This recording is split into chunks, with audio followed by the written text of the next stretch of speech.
Hi, I'm Rochelle. Welcome to my channel. I'm here to discuss necklines. So I'm testing this pattern for Mama Can Do It, and this is the new Priscilla top. And the neckline, for me, I just find it a little bit high. A lot of people like it this high, some people like it higher, some people like it lower. It's really a personal preference. So if you find a pattern and you're like, I don't know about the neckline, it's a very easy, simple way to fix it, to customize it for you, okay? So here it is. Nothing's just the raw edge, okay? Now I'm going to show you, this is the original one, the first one I did in the testing, and I finished the band. And so you can see with the band on it, it brings it up a little bit higher. And I was just like, it's all right, but I just prefer it a little bit lower. I get kind of claustrophobic when anything's too high. So there's a couple of ways you can, there's a couple of ways you can decide what height you want the neckline to be at. If you're sewing a lot and you have a favorite shirt pattern, the easiest thing to do is just to lay that pattern right on top of whatever pattern you want to adjust the neckline. You want to line up the front, line up the shoulder seam, and then just trace on your average neckline that you like. If you don't have a pattern, or you're not comfortable doing that, or this is your first time actually sewing a shirt for you, then what I recommend is getting a shirt that you like. Okay, so I'm just going to take this shirt. It's actually a dress. Okay, and I like the neckline on this one. So it's really not that much lower, but it's just enough to where it feels more comfortable. Okay, it's a little bulky underneath, sorry. So then what you're going to want to do is you're going to want to mark it. Okay, so you're going to take a pin, and I'm not going to do it right now because I'm afraid of stabbing myself in the camera. But you're going to take a pin or a little piece of chalk, and you're going to mark the height of the neckline. And then you're going to decide what kind of binding you want to do, because in the Priscilla you have two options. One is this option here where you bind it, and it's going to add a little bit of height to the neckline as well. So if you got a little too low, you might want to go with this one.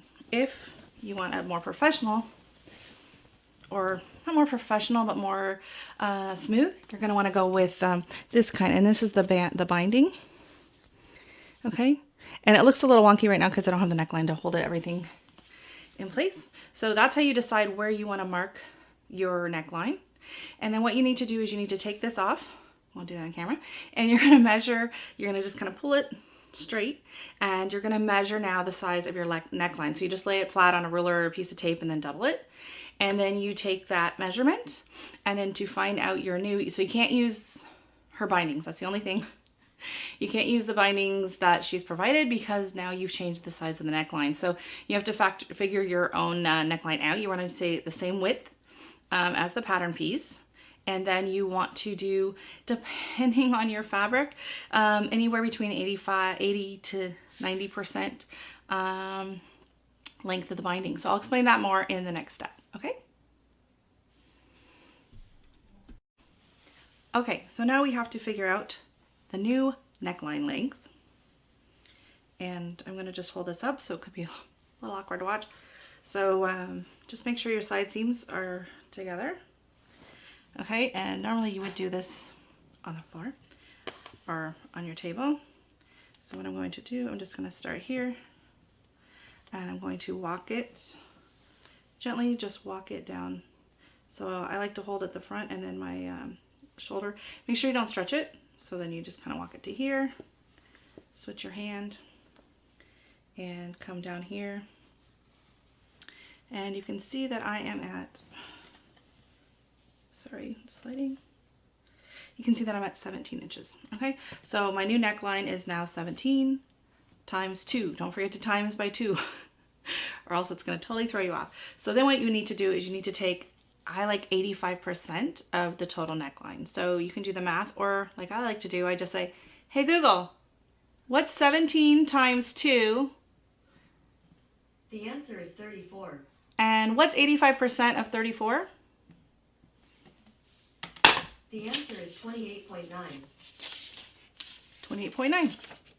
So now, my new strip, the old strip used to be The old strip was originally, okay, this is 24.5, so just over 24.5.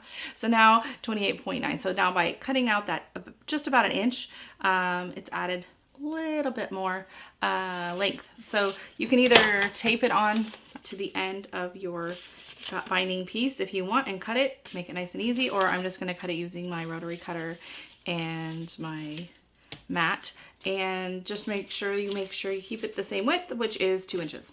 So that's pretty much all there is to it.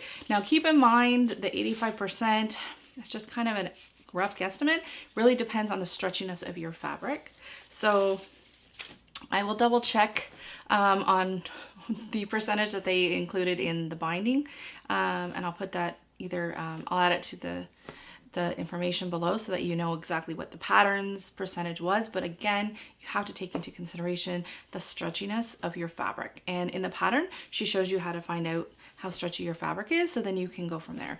But I mean, that's the great thing about knits, is they're stretchy. So even if you're off by half an inch here or there with the neckline, it's not really going to make that much of a difference. So enjoy. Okay, and we're done. And I really like the way it's laying. I like the depth of it. It's still not too low. I use the 85% measurement, so it's going to keep it nice and flat to my chest even when I bend over. You can see it's not going anywhere. It's not falling. It's not sliding down. So there you have it. It was pretty quick.